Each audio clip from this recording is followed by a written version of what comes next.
Just 2 hours ago, Allied air forces began an attack on military targets in Iraq and Kuwait.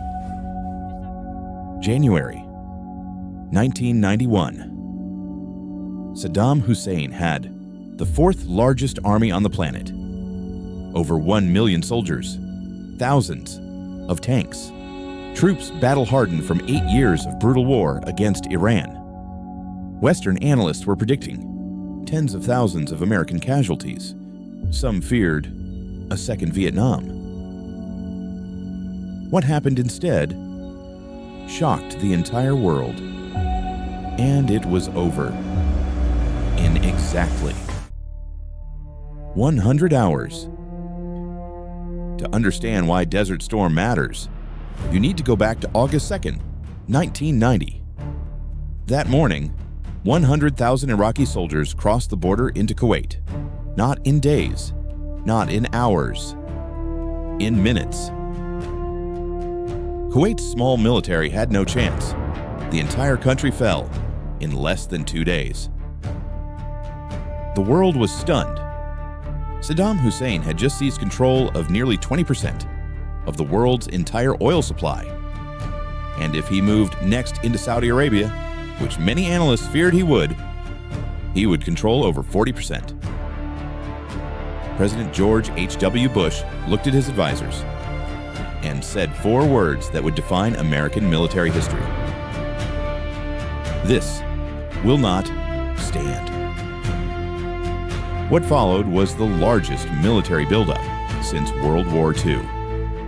35 nations, over 700,000 troops, more than 2,000 aircraft, 6 aircraft carrier battle groups, and the most advanced military technology the world had ever seen deployed in combat. Meanwhile, Saddam was confident. He called the coming battle the mother of all battles. He had chemical weapons, fortified defensive lines deep in the desert, and he believed American soldiers would not tolerate heavy casualties. He was about to be proven catastrophically wrong. The air campaign began on January 17th, 1991, at 2:38 in the morning, Baghdad time. And it started with something the Iraqis never saw coming. 9 Apache helicopters crossed the border in complete darkness, flying just 30 feet above the desert floor. 30 feet. No lights, no radar signature, nothing. Their target, 2 Iraqi early warning radar stations. In less than 4 minutes, both stations were gone. The eyes of Iraq's entire air defense destroyed.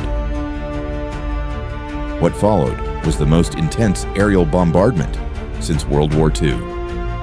In the first 24 hours alone, coalition aircraft flew over 1,000 sorties. F-117 stealth fighters, invisible to radar, dropped precision bombs directly onto Baghdad's most fortified bunkers. The world watched it live on CNN. The Iraqis fired back, hundreds of surface-to-air missiles screaming into the sky. But they were shooting, blind.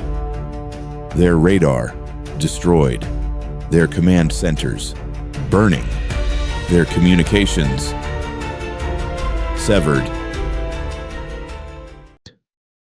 For 38 straight days, the coalition bombed Iraq around the clock. Not randomly, with surgical precision. Bridges, supply lines, communication towers, Republican Guard divisions. By the time the ground war started, the Iraqi army had already lost 40% of its equipment and most of its will to fight. Then came February 24th, 1991, G-Day. The ground war. Here is what made Desert Storm a masterpiece of military strategy. The Iraqis expected the main attack to come straight from the south, directly into their fortified positions in Kuwait, so they built an elaborate defensive line trenches, minefields, barbed wire, all facing south. General Norman Schwarzkopf had a very different plan. While a small force kept the Iraqis focused on the south, the main coalition force executed what became known as the left hook, a massive sweeping movement through the western desert, far beyond the Iraqi defensive lines, the largest flanking maneuver since World War II. Over 200,000 troops moving 300 kilometers to the west in complete secrecy. The Iraqis never saw it coming. When the assault began, it came from three directions simultaneously. Marines breached the lines in the south.